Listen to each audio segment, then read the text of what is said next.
আল্লাহ রাব্বুল আলামিন বলেন আল্লাযী খালাকাল মাউতা ওয়াল হায়াতা লিয়াবলুয়াকুম আইয়ুকুম আহসানু আমালা। আল্লাহ রাব্বুল আলামিন বলেন মানুষের মাউত এবং হায়াত এই দুইটার মাধ্যমে আল্লাহ রাব্বুল আলামিন পরীক্ষা নিতে চান কে উত্তম ব্যক্তি, কে ভালো আমল করতে পারে। সুবহানাল্লাহ, জোরে কোন সুবহানাল্লাহ। এখানে আল্লাহ মাউতের কথা কেন আগে বললেন? তার মানে মাউত আগে সৃষ্টি করা হয়েছে, হায়াত দেওয়া হয়েছে সীমিত। হায়াত কি? সীমিত। মানুষ, আল্লাহ রাব্বুল আলামিন বলেন মানুষ অকৃতজ্ঞ। কি অকৃতজ্ঞ? আল্লাহ বলেন কুতিলাল ইনসানু মা আকফারা। মানুষ অকৃতজ্ঞ, নিমক হারাম। কারণ মানুষ সে ভুলে গেছে তাকে কি দিয়া সৃষ্টি করা হয়েছে, মানুষদেরকে কি দিয়া সৃষ্টি করা হয়েছে। আল্লাহ বলে মিন নুতফাতিন খালাকাহ, নুতফা যেটা মুখে বলা যায় না, এমন এক নাপাক পানি দিয়ে আল্লাহ রাব্বুল আলামিন মানুষ বানাইয়া এত সুন্দর অবয়ব দিছেন, এত সুন্দর করে হাত পাও আল্লাহ রাব্বুল আলামিন দিছেন, এত সুন্দর মানুষ আল্লাহ রাব্বুল আলামিন বানাইলেন। আল্লাহ কি অনর্থক আমাদের বানাইছেন? কারণ আছে না নাই?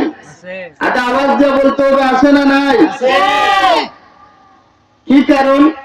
অনর্থক তো আল্লাহ বানায় নাই। আল্লাহ নিজে বলছেন আফাহাসিবতুম আন্নামা খালাকনাকুম আবাস। অবশ্যই না, অনর্থক অকারণে নিষ্প্রয়োজনে আল্লাহ আমাদের বানান নাই। তাহলে আল্লাহ আমাদের কেন বানাইছেন?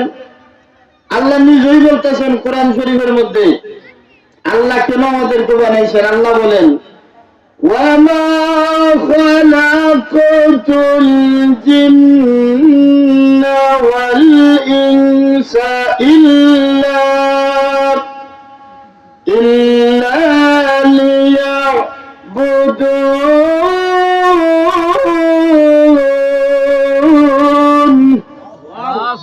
আল্লাহ রাব্বুল আলামিন বলেন মানুষ এবং জিন জাতিকে সৃষ্টি করেছি আমি আল্লাহ ইবাদতের জন্য। একটু আওয়াজ দিয়ে বলেন সুবহানাল্লাহ, সুবহানাল্লাহ। আরেকটু জোরে বলেন আল্লাহু আকবার। এবং এই ইবাদত আমরা দুনিয়ার জমিনে এসে করলাম কি করলাম না, ইবাদত করছি কি করছি না, এই জবাব দেওয়ার জন্য আল্লাহর কাছে আবার আমাদেরকে ফিরে যেতে হবে। যখন ঠিক না, ঠিক না, আল্লাহর কাছে যেতে হবে, আমাদের বিচার হবে, কৈফিয়ত হবে। আল্লাহ আমাদের বিচার করবেন, কারণ বিচার দিবসের মালিক কে? আল্লাহ। এই আওয়াজে মানি না, উচ্চ কণ্ঠে বলুন বিচার দিবসের মালিক কে? আল্লাহ বলেন মালিকি ইয়াউমিদ্দিন।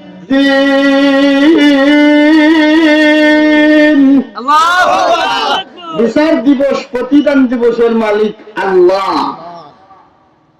অবশ্যই আমরা সেই আল্লাহর কাছে ফিরে যাব। আল্লাহ বলেন অবশ্যই তোমরা আমার কাছে ফিরে আসতে হবে। আসতে হবে না যে মনটা নয়। আল্লাহ বলেন ওয়া ইলাইহিন নুশুর।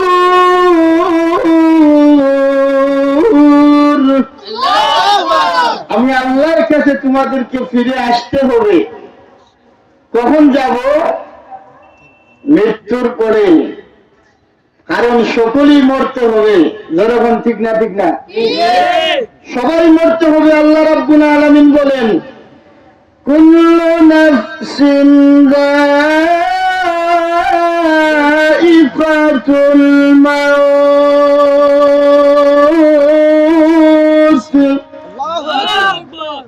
প্রত্যেক জীব যারই জান আছে সে মরণশীল, মরতে হবে। যেখানেই যেখানেই ফলাও না কেন সেখানেই তোমার জন্য আজরাইল মালাকুল মউত উপস্থিত হয়ে যাবে। যখন তোমার সময় শেষ হয়ে যাবে তখন তুমি কবরে যেতেই হবে, মৃত্যু স্বাদ তোমাকে গ্রহণ করতেই হবে। ঠিক কিনা জোরে কান? এই মরণটা কত কঠিন ব্যাপার। আল্লাহর রসুল বলেন মরণের ব্যাপারে, আল্লাহর রসুল বলেন তোমরা অধিক পরিমাণে মৌতের কথা স্মরণ করো, বেশি বেশি করে মৌতের কথা কি করো? স্মরণ করো।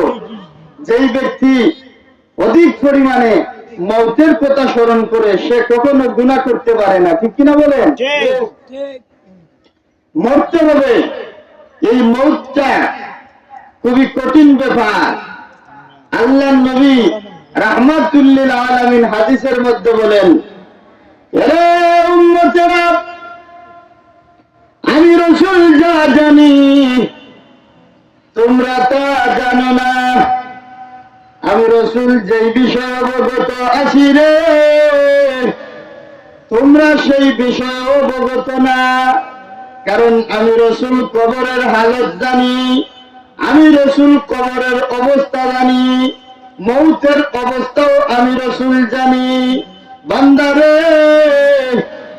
মৌতটা কেমন হবে, মরণটা কেমন হবে, আল্লাহ নবী বলেন উম্মতেরা গো, আমি রাসূল যেই বিষয়ে অবগত আছি তোমরা তা জানো না। আমি যা অবগত তোমরা তা অবগত না। আমি রাসূল যা দেখি রে, তোমরা তা দেখো না। আমি রাসূল যা জানি তোমরা তা জানো না। যদি তোমরা জানতে রে তাহলে তোমরা কি করতে না? তাহলে তোমরা এই দুনিয়ার লালসায় পড়তে না। তোমরা কম কম কইরা তোমরা হাসতে, বেশি বেশি কইরা কাঁদতে। শুধু তা নয়, তোমরা কি করতে? তোমরা আর বাড়ি করে থাকতে না, আরামের বিছানায় আর ঘুমাইতে না, স্ত্রী সন্তান নিয়ে আর আনন্দের মধ্যে থাকতে না। তোমরা আল্লাহর ভয়ে আর ওই কবরের ভয়ে তোমরা পাহাড়ের মধ্যে চলে যাইতে, তোমরা গহীন জঙ্গলের মধ্যে চলে যায় একাকী ইবাদত করতে, আর নিজের গুনার জন্য কাঁদতে, কবরের আযাবের জন্য কাঁদতে। তোমরা তা জানো না, আমি রাসূল যা জানি। এজন্য আল্লাহর নবী বলেন আমি কবরের আযাব দেখি, তোমরা দেখো না।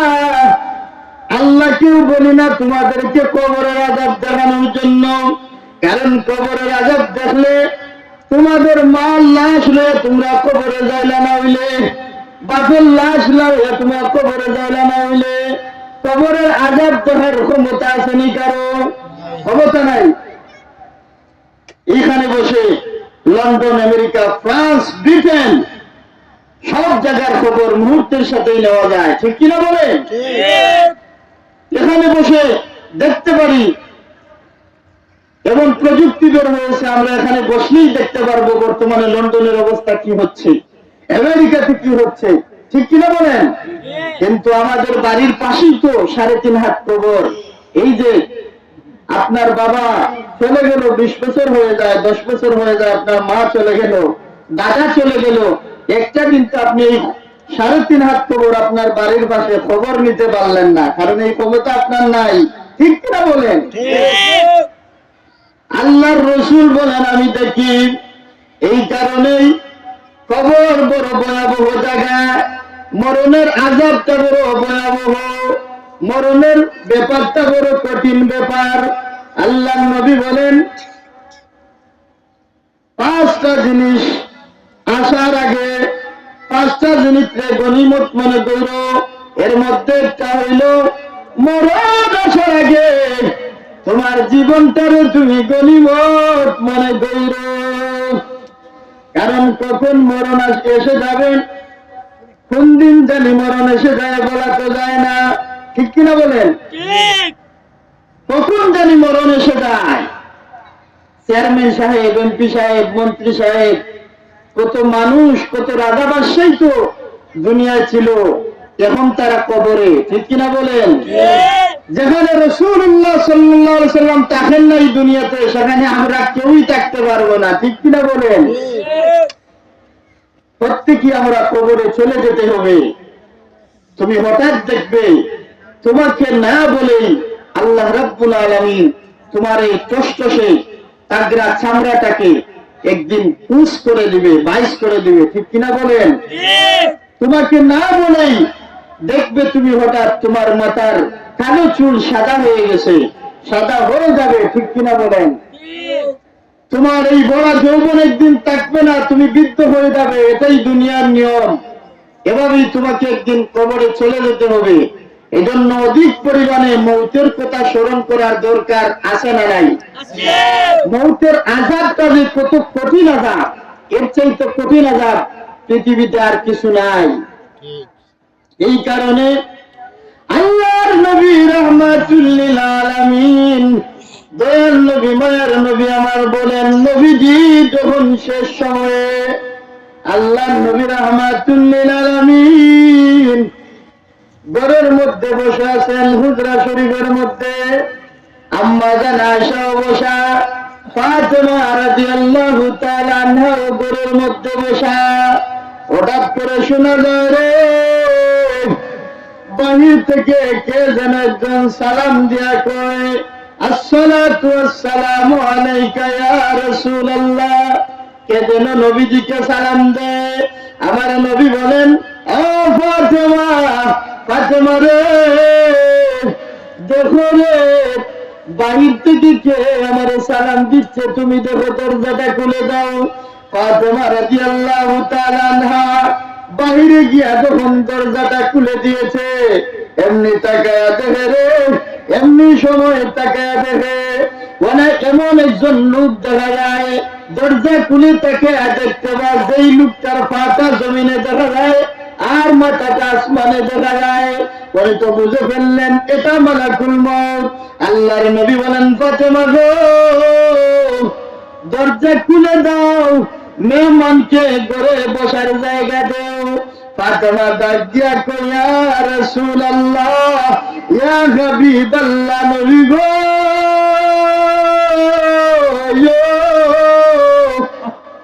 ও নবী গো, যার পাটা জমিনে দেখা যায়, মাথাটা আসমানে দেখা যায় গো নবী, মনে হয় উনি মালাকুল মউত আজরাইল হবে। আমার নবী ডাক দিয়া বলে, ফাতেমা রে,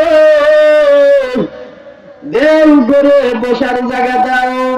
উনি হলেন মালাকুল মউত আজরাইল, যিনি বাবার কাছ থেকে সন্তানকে নিয়ে যায়, সন্তানের কাছ থেকে বাবারে নিয়ে যায়, মার কাছ থেকে তার মেয়েরে নিয়ে যায়, আর মেয়ের কাছ থেকে তার বাবারে নিয়ে যায়। এর নাম হচ্ছে মালাকুল মউত আজরাইল। ও মা ফাতেমা, তোমার যদি কোনো কথা বলার থাকে তুমি আমাকে বলতে পারো, কিছুক্ষণ পরে আমি দুনিয়া ছেড়ে আমার আল্লাহর মহান দিদারে চলে যাব। দূরে বলুন সুবহানাল্লাহ। আজরাইল আলাইহিস সালাম ঘরে ঢুকলেন, ঢুকার পরে বার সালাম দিয়ে সালাম দিচ্ছেন, ইয়া রাসূলুল্লাহ, ইয়া হাবিবাল্লাহ, নবী গো, আল্লাহ পাঠাইছেন আপনার রূহ মুবারক নেওয়ার জন্য। নবী গো, আপনি যদি অনুমতি দেন তাহলে আমি আপনার রূহ মুবারক নিয়ে যাব, আর আপনি যদি অনুমতি না দেন তাহলে আমি রূহটা নিব না। আপনি দুনিয়াতে আরো কিছুদিন থাকবেন। সুবহানাল্লাহ, জুড়ে কোন। দুনিয়ার কারো কাছে আজরাইল এসে পারমিশন চায় না, চাইছেনি? জীবনে কারো কাছে চাইছে না? চাইবে কারো কাছে? চায় না। আমার নবীর কাছে আজরাইল পারমিশন চায়, নবী গো, যদি পারমিশন দেন, অনুমতি দেন, তাহলে রূহ নিয়ে যাব, আর যদি অনুমতি না দেন তাহলে রূহটা থাকবে, আপনি আরো কিছুদিন থাকবেন। আমার নবী ডাক দিয়া কয়, আজরাইল, ও আজরাইল, আমি দেখি জিবরাইল আমার কাছে আসে কিনা। আমার নবীর কাছে জিবরাইল একবার আর দুইবার নয় রে। আমার নবীর কেমন ইজ্জত, কেমন সম্মান। আমার নবীর কাছে জিবরাইল 23 বছরে 24,000 বার আগমন করছে।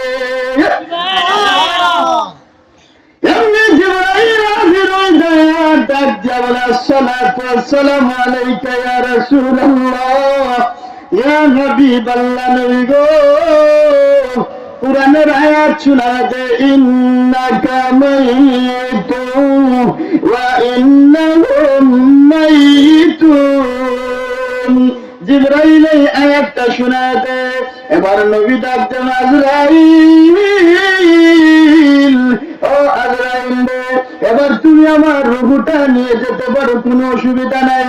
আজরাইল আলাইহিস সালাতু ওয়াস সালাম যখন ওনার হাতটা নবীজির সিনা মুবারকের মধ্যে রাখছে, মাত্র হাতটা সিনা মুবারকের মধ্যে নবীজির রাখছে, আবার নবী ডাক দেখে আজরাইল ও আজরাইল আমার সিনার মধ্যে তুমি কি রাখছো রে আজরাইল? আজরাইল ডাক দেখো নবী গো ইয়া রাসূলুল্লাহ ইয়া হাবিবাল্লাহ আপনার সিনা মুবারকের মধ্যে আমি আমার শুধু হাতটা রাখছি। সুবহানাল্লাহ জোরে কোন। আবার নবী ডাক দেখো আজরাইল আমার তো মনে হয় তুমি আমার সিনার মধ্যে হাতটা রাখো নাই রে আজরাইল, আমার মনে হয় আমার সিনার মধ্যে তুমি গোটা পাহাড়টা রেখে ফেলছো। চিন্তা করছেন আমার নবী রাহমাতুল লিল আলামিন কি বর্ণনা দেয়, মৌতের আযাবটা বড় ভয়াবহ হবে, মৌতের আযাবটা বড় কঠিন হবে, এই মৌতের আযাবটা বড় কঠিন আযাব। যখন ঠিক নেই আমার নবী বলে আজরাইল ও আজরাইল আমারে যেইভাবে তুমি এইভাবে হাত রাখছো এত যে কষ্ট লাগতাছে আমার উম্মতের জন্য কি এত কষ্ট হইব না সাকরাতের সময়টা? আজরাইল ডাক দেখো নবী গো ইয়া রাসূলুল্লাহ নবী গো আপনার উম্মতের মধ্যে যারা নেক আমলগার হবে, আপনার উম্মতের মধ্যে যারা আল্লাহওয়ালা হবে, যারা নবীওয়ালা হবে, যারা ওলিওয়ালা হবে, আপনার উম্মতের মধ্যে যারা নেক আমলগার হবে, আপনার উম্মতের মধ্যে যারা ভালো মানুষ হবে, ইয়া রাসূলুল্লাহ সেই সমস্ত উম্মতের কোনোদিনও মওতের কষ্ট হবে না। কষ্ট হবে কিন্তু কষ্ট থাকবে না। সুবহানাল্লাহ জোরে কোন। কিভাবে কিভাবে কষ্ট থাকবে না? বৎকারের রূহ যখন কবজ করা হবে, বৎকারের রূহ যখন কবজ করা হবে, দেখেন কিভাবে কবজ করা হবে বৎকারের রূহটা। আল্লাহ বলেন ওয়ান্নাজিআতি গরকা,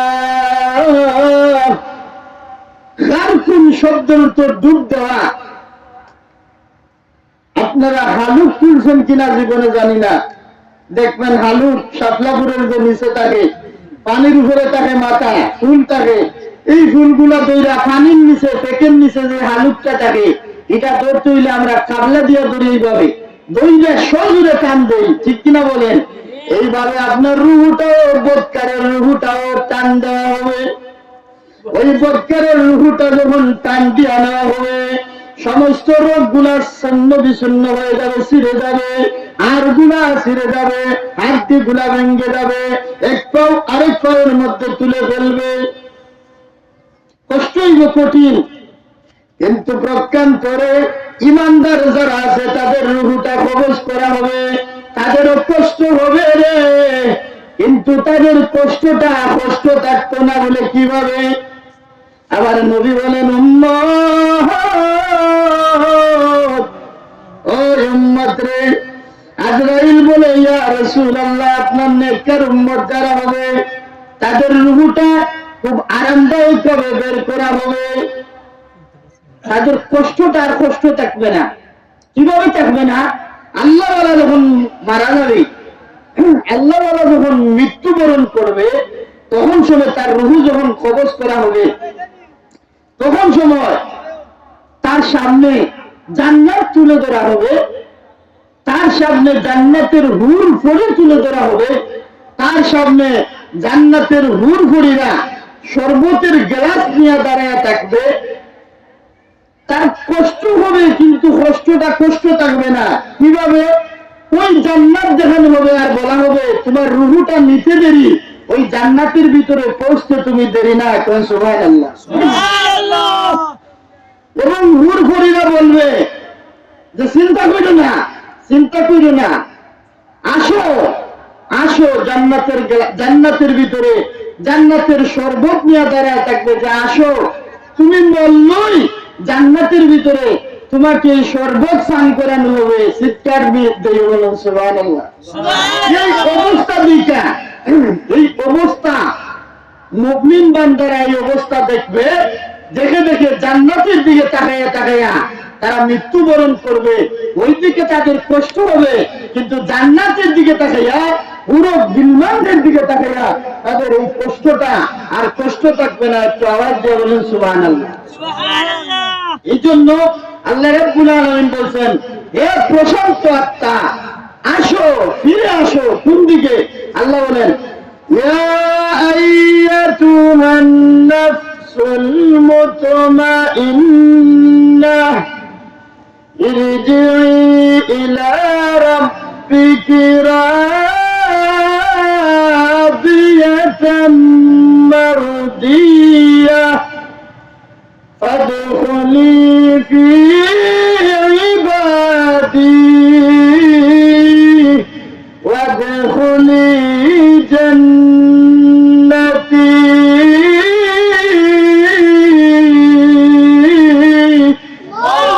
হে প্রশান্ত আত্মা, আয়, ফিরে আয়। কোন দিকে ফিরে যাব?